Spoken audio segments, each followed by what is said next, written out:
कभी कभी तारीख चीखती नहीं, वो आहिस्ता सांस लेती है, खामोशी से, और हमें खबर भी नहीं होती कि एक आम सा इंसान लाखों जिंदगियां बदल रहा है।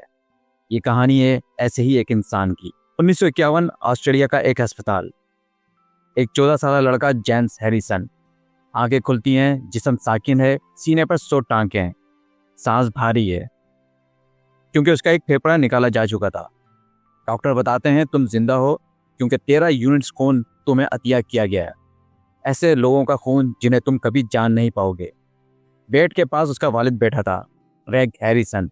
उसने बस एक जुमला कहा, ऐसा जुमला जो किसी बच्चे को बड़ा कर देता है, तुम इसलिए जिंदा हो क्योंकि किसी ने अपना खून दिया था। इसी लम्हे जेम्स ने दिल ही दिल में एक वादा किया।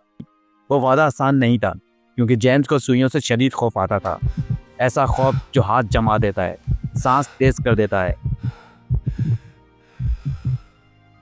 लेकिन 1954 में जिस दिन वो 18 साल का हुआ, वो ब्लड डोनेशन सेंटर पहुंच गया।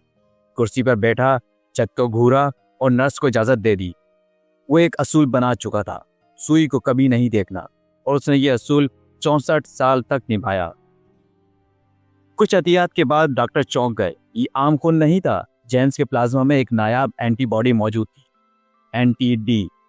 ये एंटीबॉडी एक खामोश कातिल बीमारी को रोक सकती थी, रेसिस्टेसिस।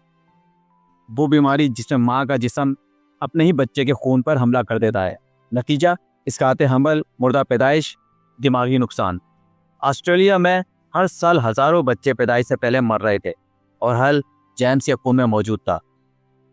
डॉक्टरों ने कहा हमें तुम्हारा प्लाज्मा चाहिए, लेकिन इसका मतलब है 20 मिनट नहीं, 90 मिनट, हर चंद हफ्ते, जिंदगी भर। जेम्स ने सोचा, सुई का खौफ और उन बच्चों की जिंदगियां जिन्हें वो कभी देख भी नहीं पाएगा।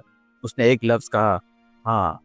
जेम्स ने कभी एक अपॉइंटमेंट मिस नहीं की, खुशी में भी, हतिया दिया, गम में भी, नौकरी के दिनों में भी, रिटायरमेंट के बाद भी। 2005 में जब उसकी बीवी बारबरा का इंतकाल हुआ, वो दिन जिन्हें वो जिंदगी के सबसे तारीख दिन कहता था, तब भी वो हतिया देने गया। हर बार वो छत को देखता रहा, नर्सों से बातें करता रहा, दीवारों को घूरता रहा। खौफ कभी ख़त्म नहीं हुआ, लेकिन वो आना कभी बंद नहीं हुआ। वक्त गुजरा, एक दिन उसकी अपनी बेटी हामिला हुई और उसे भी वही एंटी-डी दवा दरकार हुई जो उसके वालिद के खून से बनती थी। आज उसका नवासा स्काउट जिंदा है क्योंकि उसके दादा 64 साल पहले डर के बावजूद दुरुस्त फैसला कर चुके थे। मई 2018, उम्र 81 साल। कानून के मुताबिक अब वो मजीद अतिया नहीं दे सकता था। कमरे में माए बैठी थी अपने सेहतमंद बच्चों के साथ, खामोश सबूत उसकी जिंदगी के फैसलों का। आंखों में आंसू, होठों पर शुक्रगुजारी।